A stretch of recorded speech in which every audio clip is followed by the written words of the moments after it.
It is a sad tragedy that people perceive and think that people that are from Africa, they're new converts. They just came to Islam, or they don't know Islam, or Islam has just been brought to them, or da'wah has been just given to them.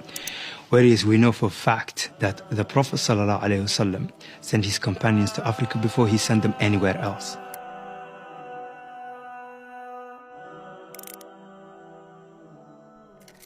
They settled there, they lived there, they traded with the people, they understood the people, they did da'wah. We know when Amr ibn As, for example, he comes to Africa, essentially wants to sort of go against the Byzantine kingdom at the time and fight them.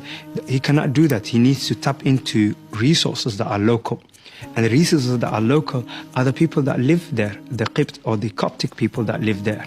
And he actually develops a policy, in essence, of actually an inclusionness. And this is why Amr ibn As radiallahu anhu covers such a huge land, such a huge land mass in such a short time, and conquers a lot of that land. Because why? The Muslims that converted, the Muslims that became part of his army, the tribes, the locals, the kings, the tradesmen, people who knew where to go, where not to go, where to settle, where to give da'wah, actually were at the forefront of his army. And the same thing goes with Uqba ibn Nafi' when he comes to Africa. And we're talking about still in the time of Umar bin Khattab and the time of Uthman ibn Affan radiallahu anhum. And Uqba ibn Nafi', what does he do? He includes the Berbers. He has a similar policy as Amr ibn As. He talks to the Berbers, he includes the tribes of the Berbers, he actually makes them part of his soldiers, he gives them regiments, and they in turn go out and conquer and become the Muslims who are spreading Islam.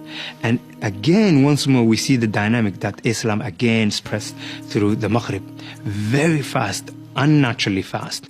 And then it's again when Uqba ibn Nafi' is replaced and our policy stops, that we do not see that spread again, and that stops.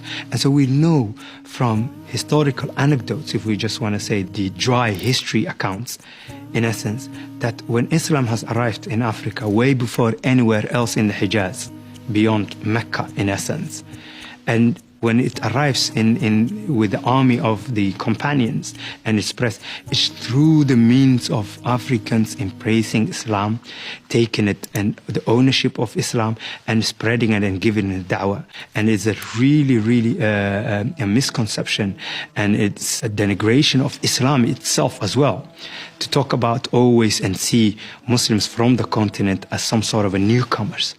Because what you're denying essentially is your history. And in the history, whether you're an Arab or an Indian or an African or an European, it doesn't matter who you are. Your history, based on faith, is underpinned you knowing the truth, the haqq. And the haqq comes through these historical anecdotes. So why are we denying a piece of our history based on modern racial construct? This modern racial construct and post-colonial construct, it has been really bad on our psyche in terms of the way we think and our identities. I deal with a lot of Muslims, whether they be black, white, no matter who they are. And we talk about this. And whenever we talk about this, there is an amazement. Why are you amazed? Are they not people like anybody else? Can they not achieve things? Can they not learn? Do they not have aql and intellect just like Allah subhanahu wa ta'ala bestowed upon the progeny of Adam, no matter what their color or shade they are? It's an inherent sort of a racist view that we have, and we need to sort of, every time we see that, tackle it. And wherever we come across it, in us and outside, we have to sort of tackle it.